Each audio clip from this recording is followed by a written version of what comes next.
Et voici donc notre prof Oui, à tous. d'anglais. Elle a le look, mais pas l'accent, comme beaucoup de profs d'anglais. Ah bon C'est Hortense Duftin. Bonjour Hortense. Bonjour Elena, bonjour tout le monde. Alors, l'apprentissage des langues étrangères, vous avez testé?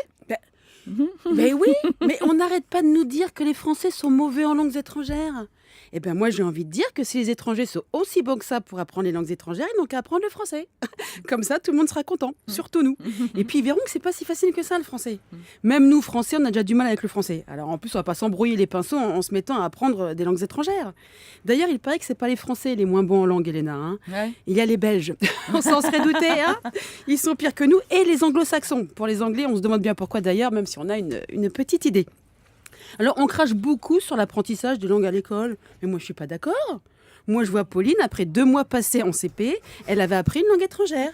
Ce n'était peut-être pas de l'anglais, soit. D'ailleurs, on ne sait toujours pas ce que c'est comme langue. En tous les cas, elle était étrangère à celle qu'on parle à la maison.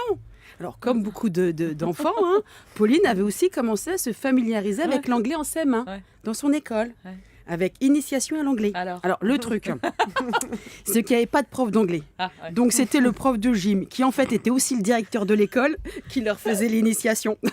On n'est pas loin de la vérité. Hein. C'est la vérité d'ailleurs. Au bout de 2 ans d'initiation, elle savait dire son nom en anglais. Pauline.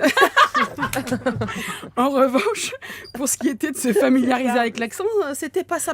L'accent, ça peut être un frein quand même à la langue. Hein. Un Français qui parle l'anglais avec un accent de Français, c'est pas ce qu'il y a de plus glamour. Hein, ça casse l'image. I'm not an American actor. I'm French actor. I continue in France. C'est Jean du Jardin. It's possible. It's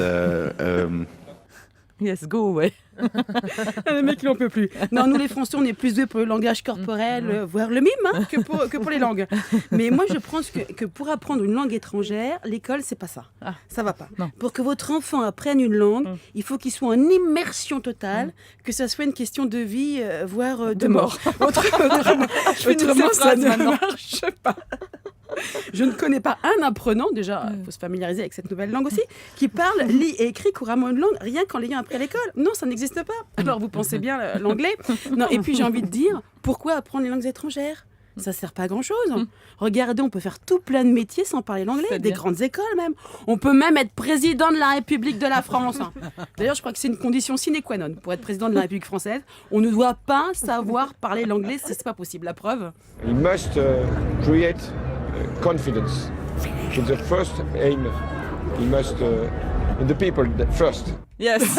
Merci, François. Vous devez d'abord faire confiance aux gens d'abord. C'est ce qu'il a essayé de dire et c'est vrai que c'est pas gagné. Ouais, C'est bizarre, hein, nos présidents quand même qui parlent pas une Il langue avait étrangère. même fait une erreur en écrivant.